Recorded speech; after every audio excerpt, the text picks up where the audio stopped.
ఇవాళ సందర్భం మీకు తెలుసు. ఏ రకంగా మా పార్టీ నాయకత్వాన్ని గత 2 సంవత్సరాలుగా విచారణల పేరిట, అట్లాగే కమిషన్ల పేరిట పోలీసులు ఈ రాష్ట్రంలో ఉండే సర్వ వ్యవస్థల్ని దుర్వినియోగం చేస్తూ క్షేత్రస్థాయిలో, గ్రామ స్థాయిలో ఉండే కార్యకర్తల నుంచి మొదలు పెడితే రాష్ట్ర స్థాయిలో ఉండే అగ్రశ్రేణి నాయకత్వం దాకా అందరినీ కూడా గత 2 ఏళ్లుగా వేధింపులకు రేవంత్ రెడ్డి ప్రభుత్వం, కాంగ్రెస్ ప్రభుత్వం పాల్పడుతున్న విషయం మీ అందరికీ కూడా విదితమే.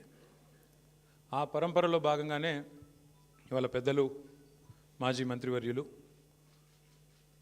శ్రీ హరీష్ రావు గారిని ఈరోజు ఫోన్ ట్యాపింగ్లో ఏదో విచారణ పేరిట వారు నిన్న రాత్రి అక్కడ సిద్దిపేటలో ఉంటే అర్జెంటుగా ఆగమేఘాల మీద మీరు పొద్దున్నే రావాలా అని చెప్పి రాత్రి 9 గంటలకు నోటీస్ ఇచ్చి పొద్దున్న 11 గంటలకి హరీష్ రావు గారిని రమ్మని ఆదేశిస్తే ఈ దేశంలో ఉండే చట్టాలు, న్యాయ వ్యవస్థ, రాజ్యాంగం వీటి మీద గౌరవం ఉన్న ఒక పౌరుడిగా, ఒక నిబద్ధత కలిగిన నాయకుడిగా రాత్రికి రాత్రి వాళ్ళ పొద్దున నిజానికి ఆయన కార్యక్రమాలు ఉన్నాయి సిద్దిపేటలో, అవన్నీ రద్దు చేసుకొని ఈరోజు రాత్రికి రాత్రి హుటాహుటిన బయలుదేరి వచ్చి దాదాపు రాత్రి 12 గంటలకు హైదరాబాద్ చేరుకొని వాళ్ళ పొద్దున ఉదయమే మళ్ళీ తిరిగి విచారణకు హాజరైనారు. కానీ ఈ విచారణ చూస్తూ ఉంటే ఈ గవర్నమెంటు, ముఖ్యంగా కాంగ్రెస్ పార్టీ యొక్క వైఖరి చూస్తుంటే గతంలో చెప్తారు తాను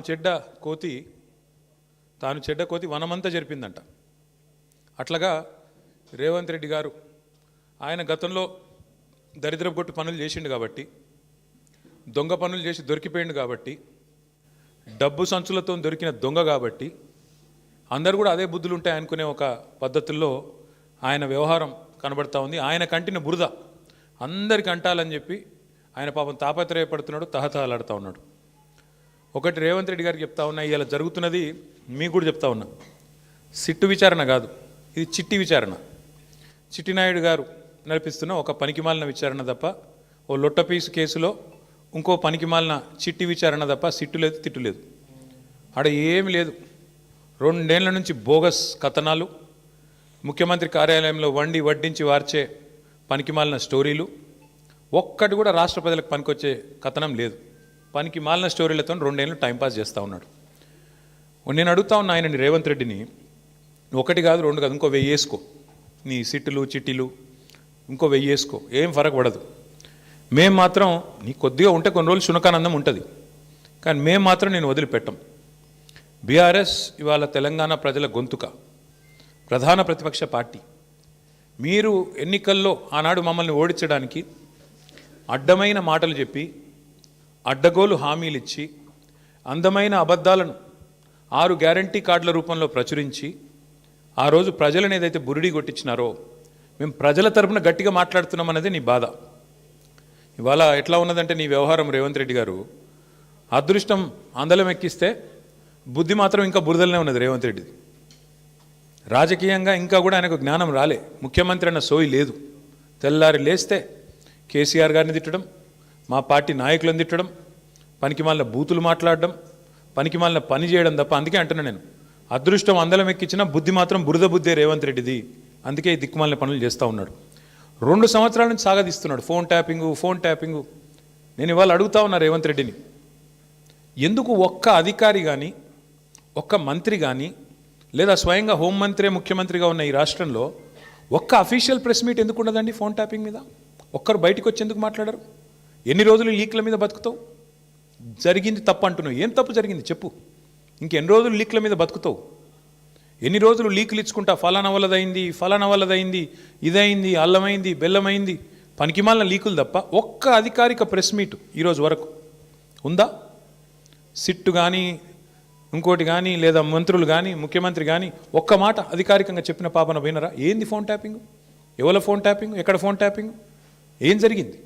రాజకీయ వేధింపులకు ఇంకా విచిత్రం ఏంటంటే, హరీష్ రావు గారి మీద కుట్ర, ఎవరో ఒక ఆయన సిద్దిపేటలో ఆయన మీద రాజకీయ ప్రత్యర్థిగా ఉన్న ఆయనతోని కేసు పెట్టిస్తే హరీష్ రావు గారు న్యాయస్థానాన్ని ఆశ్రయించినారు, హైకోర్టు పోయినారు. హైకోర్టు కొట్టేసింది. కొట్టేస్తే ముఖ్యమంత్రి గారు ఆయన ఆరాటం ఎట్లాంటిదంటే హరీష్ రావు గారిని జైలుకు పంపాలని సుప్రీంకోర్టుకు పంపించినాడు ఈ కేసును. హైకోర్టు కొట్టిస్తే ప్రభుత్వ పైసలతోని ప్రభుత్వమే పెద్ద పెద్ద న్యాయవాదులు గంటకు ₹1 కోటి తీసుకునే న్యాయవాదులను పెట్టి ప్రజల పైసలతోని సుప్రీంకోర్టుకు పోయినాడు. సుప్రీంకోర్టు కూడా కొట్టేసింది. అయినా నీకు సిగ్గు రాలేదా? ఈ కేసులో ఏం లేదు, విచారణార్హం కాదు ఈ కేసు అని, ఈ ఫోన్ ట్యాపింగ్లో పసలేదు హరీష్ రావు గారి మీద అని చెప్పి సుప్రీంకోర్టు కొట్టేసినాక కూడా సుప్రీంకోర్టు కంటే కూడా నీ సిట్టు నీ చిట్టి పెద్దదా? అసలు ఏమైనా ఇంగితం ఉందా ఈ ముఖ్యమంత్రికి కానీ ప్రభుత్వానికి కానీ? వాళ్ళ బాధ అంతా ఒకటే. నిన్న ఉదయం హరీష్ రావు గారు డీటెయిల్డ్గా ప్రెస్ మీట్ పెట్టి రేవంత్ రెడ్డి బావమరిది కుంభకోణం బయటపెట్టిండు. రేవంత్ రెడ్డి బావమరిది బయట పెట్టే వరకు వెంటనే సాయంత్రం వరకు హరీష్ రావు గారికి నోటీసులు. ఇది వాస్తవం, ఏం లేదు ఇలా. ఎంతకంటే నిజంగానే హరీష్ రావు గారు నిన్న చెప్పింది తప్పైతే, నిన్న ఉదయం ప్రెస్ మీట్లో హరీష్ రావు గారు చెప్పింది తప్పైతే, అయితే సింగరేణి సంస్థను సంబంధిత అధికారులు బాధ్యులైన మంత్రి గారో లేదా ముఖ్యమంత్రి గారో ఈ పాటికి తప్పు వారు చెప్పింది ఇది వాస్తవం అని చెప్పాలి కదా. చెప్పారా? 24 గంటలు అయిపోయింది. ఎందుకు మాట్లాడట్లేదు? ఎందుకు ఒక్క స్పందన లేదు? ఎందుకు ఒక్కరంటే ఒక్కరు? కాంగ్రెస్ కుంభకోణాలు బయటపెట్టిన ప్రతిసారి ఇదే డైవర్షన్ గేమ్లు, ఇదే రకమైన డ్రామాలు వీళ్ళకి అలవాటుగా మారిపోయింది. సింగరేణి టెండర్లలో ఇవాళ నేను ఆధారాలతో సహా మీ ముందు బయటపెట్టబోతా ఉన్నా. స్పష్టంగా రేవంత్ రెడ్డి గారి బావమరిది కోసం ఆయనని కింగ్ పిన్గా చేసి, సృజన్ రెడ్డి అనే వ్యక్తిని కింగ్ పిన్గా చేసి ఆయన చుట్టూ ఇవాళ మొత్తం ఆ టెండర్లన్నీ రిగ్గింగ్ చేసి మొత్తానికి 9 టెండర్లు ఇప్పటికే పూర్తి చేసినారు. మీకు ఈ విషయంలో ఒక చిన్న అవగాహన ఉండాలి కాబట్టి ఒక చిన్న విషయం చెప్తాను. మేము గతంలో దాదాపు 10 ఏళ్ళు అధికారంలో ఉన్నాం. సింగరేణి సంస్థలో కేసీఆర్ గవర్నమెంట్ ఉన్నప్పుడు ఎన్నడూ రాజకీయ జోక్యం లేదు, ఎన్నడూ ఇట్లాంటి దిక్కుమాలిన కార్యక్రమాలు లేవు, ఈ పైసల ఆలోచన లేదు. అందుకే నీట్గా కంపెనీ నడిచింది. వేలాది మంది కార్మికులకు అద్భుతమైన బోనస్లు ఇచ్చినాం, 30%, 35% బోనస్లు ఇచ్చినాం. సంస్థ బాగు కోసం ఆలోచించినాము, సంస్థను లాభాల్లోకి తీసుకొని పోయే ప్రయత్నం చేసినాం. వేల మంది కార్మికుల వాళ్ళని సంరక్షించడం, వాళ్ళకి ఇచ్చిన వాగ్దానాలు నెరవేర్చడమే లక్ష్యంగా మేము పనిచేసినాం. అందుకే ఆ రోజు సింగరేణి సంస్థలో ఏదైనా టెండర్ పిలిస్తే ఎస్టిమేటెడ్ వాల్యూ కంటే మైనస్లో పోయేది టెండర్. ఎస్టిమేటెడ్ వాల్యూ ₹100 అయితే -10, -20 అంటే కాంపిటీషన్ ఉండేది. కాంట్రాక్టర్లు ఒకరితోనొకరు పోటీపడి మైనస్లో బిడ్ చేసిన పరిస్థితి, దేశవ్యాప్తంగా కాంట్రాక్టర్లు పార్టిసిపేట్ చేసిన పరిస్థితి. వీళ్ళు సింగరేణిని ఒక బంగారు బాతులాగా చూసి దీనిలో ఎట్లా డబ్బులు సంపాదించాలని ఆలోచన చేసి ఒక కొత్త విధానం, ఒక కొత్త నిబంధన తీసుకొని వచ్చినారు. ఆ నిబంధన ఏందయ్యా అంటే, ఎందుకంటే సింగరేణి దక్షిణ భారతదేశంలోనే అతిపెద్ద కోల్ బ్లాక్, భారతదేశంలోనే అతిపెద్ద కోల్ బ్లాక్స్లో ఒకటి. అందుకే ఏం చేసినారు వీళ్ళు, చాలా ఆలోచన చేసి ఈ సృజన్ రెడ్డి అనేవాడు, ఆయనతో పాటు అక్కడ సింగరేణి సంబంధించిన అధికారులు, మరి ఇది బట్టి గారికి తెలిసి జరిగిందా తెలియక జరిగిందా, ముఖ్యమంత్రి గారికి అనుసరణలో జరిగిందా నాకు తెలియదు, కానీ ఈ సృజన్ రెడ్డి అనే వ్యక్తి మొత్తానికి ఒక కండిషన్ పెట్టించినాడు. ఏమని? ఖచ్చితంగా ఇప్పుడు ఉదాహరణకు మీరు తెలంగాణలో ఉన్నారు, ఎక్కడో జార్ఖండ్లో కోల్ బ్లాక్ ఉంది, మీకు కంపెనీ ఉంది, మీ కంపెనీకి అర్హతలు ఉన్నాయి, వాళ్ళు టెండర్ పిలిచారు, మీరు డైరెక్ట్గా ఆన్లైన్ టెండర్ వేయచ్చు. ఇవాళ రేపు మొత్తం ₹1,00,000 వరకు కూడా ఆన్లైన్ టెండరే కదా ఇవాళ. 1,00,000 దాటింది అంటే ఈ టెండర్, ఈ ప్రొక్యూర్మెంటు, ఈ టెండర్. అట్లాంటప్పుడు వేల కోట్లు, వందల కోట్లతో ముడిపడ్డ కోల్ బ్లాక్లలో వీళ్ళు ఎంత పనికిమాలిన నిబంధన పెట్టారంటే, మీరు బిడ్ చేయాలంటే, మీరు పార్టిసిపేట్ చేయాలంటే టెండర్లో మీరు ఇక్కడ బిడ్ వేయాలి అంటేనే మీరు సైటుకు స్వయంగా వచ్చి సైటు విజిట్ చేసినట్టు సర్టిఫికేట్ తీసుకోవాలి సింగరేణి దగ్గర అని పెట్టినారు. అంటే దీని ఉద్దేశం ఏంది? ప్రపంచంలో ఇప్పుడు ఆస్ట్రేలియా వాడు ఉంటాడు, అమెరికా వాడు ఉంటాడు, వాడు సింగరేణి బిడ్లో పార్టిసిపేట్ చేయాలంటే వాడు స్వయంగా రావాలా, వచ్చి సింగరేణి అధికారులను కాలు పట్టుకొని వాళ్ళని వేలు పట్టుకొని బతిమలాడి ఆ సర్టిఫికేట్ తీసుకోవాలి సైట్ విజిట్ చేసినా అని. వీళ్ళు ఏం చేస్తున్నారు? సైట్ విజిట్కి రాగానే ఆ కంపెనీ పేరు, మేనేజింగ్ డైరెక్టర్ పేరు, CEO పేరు, ఫోన్ నంబరు అన్నీ రాసుకుంటున్నారు. రాసుకొని సుజన్ రెడ్డి స్వయంగా బెదిరిస్తున్నాడు ఫోన్ చేసి, నేను ముఖ్యమంత్రి బామ్మర్ది మాట్లాడుతున్నా, మీరు ఇందులో పాల్గొనొద్దు అని బెదిరిస్తున్నాడు. వినలేదనుకో, మేము వేస్తామా, మాకు సీనియారిటీ ఉందంటే వెంటనే ఏం చేస్తున్నారు? వాళ్ళకి సర్టిఫికేట్ ఇస్తలేరు, వాళ్ళు సైట్ విజిట్ చేసినట్టు కూడా సర్టిఫికేట్ ఇవ్వట్లేదు, తద్వారా వాళ్ళు పార్టిసిపేట్ చేయకుండానే ఎగరగొడతా ఉన్నారు. ఇది జరుగుతూ ఉంది సింగరేణి. ఇప్పుడు నైనీ కోల్ బ్లాక్ ఏదైతే నిన్న బట్టి విక్రమార్క గారు రద్దు చేశారో, ఆ రద్దు వెనుక ఉన్నది కూడా వాటాల పంచాయతీ మీకు తెలుసు. అట్లాగే ఈరోజు సింగరేణిలో జరుగుతున్నది కూడా అచ్చంగా ఇదే. ఇదే ఆధారంగా ఇదే పద్ధతుల్లో ఏం జరిగింది అంటే ఇప్పుడు నేను చదివి వినిపిస్తాను, మీరు వినండి. ఇది కొత్తగా ప్రారంభమైంది కాదు. రేవంత్ రెడ్డి గవర్నమెంట్ గారి గవర్నమెంట్ రాగానే కాంగ్రెస్ గవర్నమెంట్ రాగానే ఈ దోపిడీ స్టార్ట్ అయింది. ఎప్పుడు స్టార్ట్ అయింది?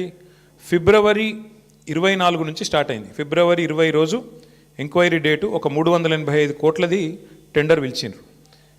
అప్పుడు ఇంకా ఈ సైట్ విజిట్ పెట్టినట్టు లేరు, అందుకే అప్పుడు కూడా లెస్లనే పోయింది. తర్వాత ఇంకొక టెండర్ పిలిచిండ్రు మేలో, అది కూడా లెస్లనే పోయింది. Godavari Khani RGOC1 RGOCP3 mine, ఈ రెండు కూడా ఇంకా అప్పటికి దిక్కుమాలిన దంద మొదలు కాలే. ఆడికెళ్ళి మొదలైంది కథ. ఎప్పుడు 24కి వెళ్ళి 24 జూన్కి వెళ్ళి మొదలైంది. ఫస్ట్ టెండర్ ఎప్పుడు స్టార్ట్ అయిందంటే విక్రమ్ రెడ్డి అన్నట్టు ఆయన కాంట్రాక్టరు, తర్వాత సృజన్ రెడ్డి, దీక్షిత్ రావు, జి వెంకటేశ్వర్ రెడ్డి, తర్వాత CH సుశాంత్, సుధీర్ హీరాలాల్ ధోలు, వీళ్ళందరూ కలిసి రింగ్ అయ్యి మొత్తానికి ఇప్పటికీ 7 టెండర్లు అన్నీ కూడా ఎక్సెస్ బేసిస్లో ఇదే సైట్ విజిట్ సర్టిఫికేషన్ అనే అడ్డమైన నిబంధన పట్టుకొని, అంటే కాంట్రాక్టర్ సైట్కు రావాలి, వస్తేనే సింగరేణి సర్టిఫికేట్ ఇస్తుంది. తప్పన కాంట్రాక్టర్ నేను బిడ్ వేస్తా అంటే సర్టిఫికేట్ ఇయ్యేది. సృజన్ రెడ్డి ఫోన్కు ఆయన బెదిరింపులకు లొంగకపోతే వినకుండా ఎక్సెస్ ఇప్పటికీ గతంలో -10 -22లో పోయిన టెండర్లు ఇవాళ డైరెక్ట్గా సృజన్ రెడ్డి కంపెనీకి 207 కోట్ల కాంట్రాక్టు +12%కి వచ్చింది. శోధా కన్స్ట్రక్షన్స్ అనే కంపెనీ సృజన్ రెడ్డిది, అలా భార్య పేరు ఉంటుంది అందులో. ఇది వాస్తవమా కాదా దయచేసి మీరు తెలుసుకోండి, కాపీ కూడా మీ అందరికీ ఇస్తాను, మీరు కూడా తెలుసుకోవచ్చు.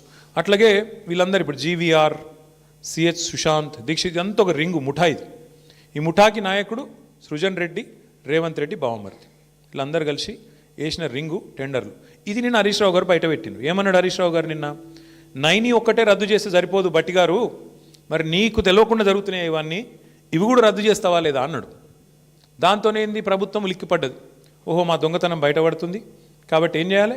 హరీష్ రావుకు నోటీసు, నిన్న సాయంత్రం నోటీసు, పొద్దున ఎంక్వైరీ. ఇది మొదటిసారి కాదు, 1000 కోట్లకు పైగా సివిల్ సప్లై స్కామ్ జరిగిందని బయట పెట్టంగానే అప్పుడు ఇట్లనే డైవర్షన్. మూసీ 1.5 కోట్ల కుంభకోణం బయట పెట్టంగానే అప్పుడు ఇట్లే డైవర్షన్. కొడంగల్లో అల్లుడు గారి ఆమ్యామ్య లగచర్ల భూములు కొట్టేస్తున్నాడు అల్లుడు గారి కోసం, ఆయన మ్యాక్స్ బిఎన్ అనే ఫార్మా కంపెనీ కోసం అనగానే అప్పుడు ఇట్లనే మా నరేందర్ రెడ్డిని తీసుకుపోయి 37 రోజులు జైల్లో పెట్టిండ్రు, ఆయనతో పాటు రైతులను జైల్లో పెట్టిండ్రు. తర్వాత విద్యుత్ కుంభకోణం, కాళేశ్వరం కమిషను, ఫోన్ ట్యాపింగు, గొర్రెల సాము, ఫార్ములా ఈ, మన్ను మశానం అని ఫోన్ ట్యాప్, మొత్తానికి 2 ఇయర్స్ టైంపాస్ వ్యవహారం తప్ప ఒక్కటంటే ఒక్కటి ఈరోజు వరకు రుజువు చేసింది లేదు, పీకింది లేదు. అయినా ఇంకోటి వీళ్ళు మర్చిపోతున్నారు, హరీష్ రావు గారు అంటే ఎవరు? హరీష్ రావు గారు మీ మొత్తం క్యాబినెట్నే అసెంబ్లీలోనే ఫుట్బాల్ ఆడుకున్నాడు కదా. మీకు సబ్జెక్ట్ రాదు, మీకు తెలియదు, పీకది. ఆయనతోనే అసెంబ్లీలోనే అందరి ముంగటనే తిట్లు పడ్డారు మీరు, 8 మంది మంత్రులు దెబ్బలు పడ్డారు మీరు. అట్లాంటి ఆయన ఇవ్వాలన్నట 5-6 పోలీసు అధికారుల మీద కూర్చోబెడితే ఏం ఫరక పడుతుంది? మీ మంత్రులనే ఫుట్బాల్ ఆడిండు, ఈ పోలీసు అధికారులు ఎంత అండి నాకు అర్థం కాదు. చేయని తప్పుకు ఏదో పనికి మళ్ళీ కేసు పెట్టి ఇబ్బంది పెడతాం అనుకుంటే భయపడతామా? ఎవరు భయపడతారు? ఎందుకు భయపడతాము? అయినా సాక్షాత్తు సుప్రీంకోర్టు చెప్పింది కదా, ఫోన్ ట్యాపింగ్ కేసులో పసలేదు, ఏదో పనికి మాలిన కేసుని కొట్టేస్తే సిగ్గులేదా రేవంత్ రెడ్డి? బుద్ధి జ్ఞానం ఉందా అసలు నీకు? ఇట్లా చేయొచ్చునా?